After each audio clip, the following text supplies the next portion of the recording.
So let's run a PLS analysis on the imported Smart PLS modeling file and the associated data file that we just uploaded, we input in the setup video.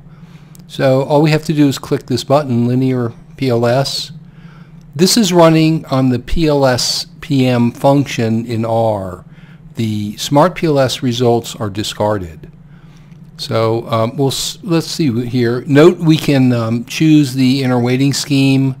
We just get this dialog, what is a dialog box in RGTK2, where you enter in all the arguments, the parameters determining how the PLS path run executes. So we'll do a bootstrap, we'll scale everything, we'll just have 100 bootstrap resamples, although we can go up to 1,000. We'll say yes, we do want to save all the graphics to disk, and we do want to save all the reports to disk.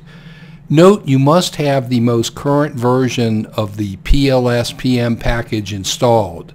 There were a number of changes between the December 2013 version, which is the latest, and the one that immediately preceded it.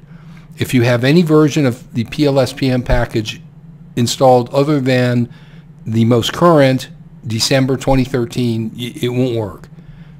We say OK. We have this progress bar. It goes pretty quickly. And note what happens. The plots are pretty simple. It populates this notebook. That's what it is. It's a notebook with all of these tabs. The first tab is just the path diagram, then the outer weights plot, the outer loadings plot, and then we have all the reports. Summary report, this is the overview, you might call it, but we've added quite a few additional columns. Here are weights and loadings for all of the items. That's weights, that's loadings.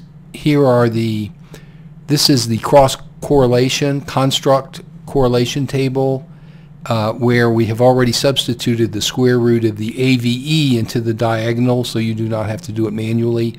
I know it's not rounded, but you'll see why in a second. Loadings and cross loadings, we report the manifest variable, the block, and then the loading or the cross loading. Here are the direct effects, the indirect effects, the total effects. Note these are not, there's no significance reported on these. These are not the bootstrap reports. Here are the scaled LVs. Now there's a lot you can do with this.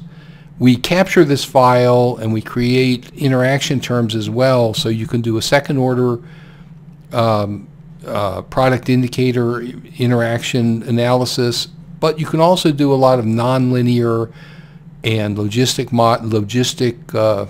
regressions or GLMs using our commander. We'll get to that in a bit. So this extends it quite a bit. You can do lots and lots of nonlinear type regressions. Okay, and so what else do we have? We have, if you cursor on over, scaled OV here. Okay, so these 5 now are the bootstrapping reports.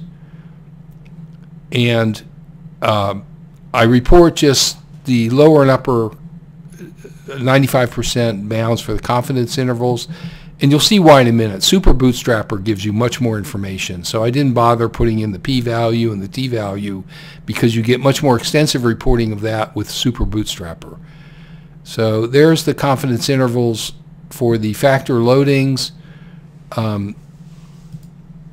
the outer weights, total effects, and the R-squareds. But here's an interesting feature. So if we go down into the reports folder, it automatically saved all of these reports as CSV files, which I can just open up in Excel all one after the other. So yes, we didn't round any of this, but let me show you what you can do. You can just quickly, what is this one? This is the total effects, which is the sum of the direct and indirect effects. It's quite easy to format, to open up the outputted CSV report. You don't have to save it, so you don't have to print it, you don't have to copy and paste it. It does it for you automatically. And notice how quickly you can format it to make it really fancy, and then you can come in here in the middle and just do anything you want. Say format. I'm just in Excel. So I didn't bother doing this in the application, because if you're going to use this information anyway, you're going to use these outputted reports. So, you know, this gives you more precision, because what you have on the report that's in the application is very detailed, but you can trim it back. Okay, so that's PLS path modeling. You get let's see, you get 5 bootstrapping reports, and you get 1,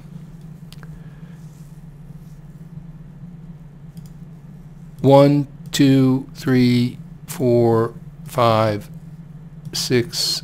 No, I'm sorry. You get 1 outer weights. There's the plot. I must have closed off a couple of them. I think you get, let's look in here.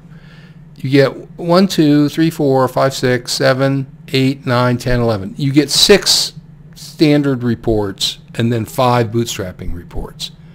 But let's go on to the group's differences. This is more interesting.